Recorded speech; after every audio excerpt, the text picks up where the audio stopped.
There's a gap between what the data shows and how many Washingtonians feel. And I live in Washington. This is personal for me.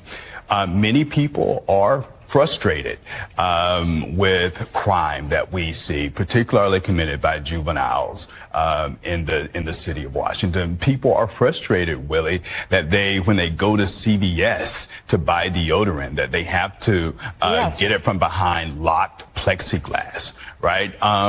But the response here, and, let me say this, right. These are not just random anecdotes. What we see in Washington Post polling, among others, is that roughly half of D.C. residents, mostly half of D.C. residents view this as a serious problem or an extremely serious problem.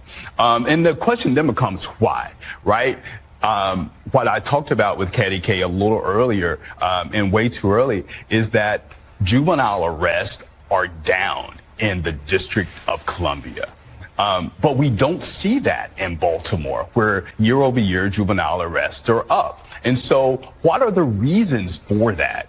Jonathan Lemire rightly pointed out the $1 billion that Congress is withholding, which would allow Washington, D.C. to hire more officers. But the D.C. Council has a role to play here as well, because some of the laws that they have passed are not as strong as they could be for juvenile offenders and for reoffenders. Now, having said all of that, I want to be clear that does not justify the disproportionate response that we are seeing from Donald Trump.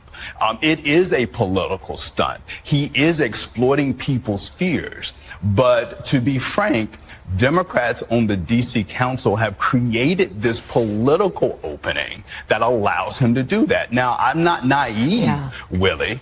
I suspect that even if juvenile crime wasn't a problem, Donald Trump would have taken the actions that we have seen in recent days. But from a raw political perspective, you never want to give your political opponent an opening to address the needs that many of your constituents have. And that's what we're seeing playing out right now. Yeah, I couldn't agree more.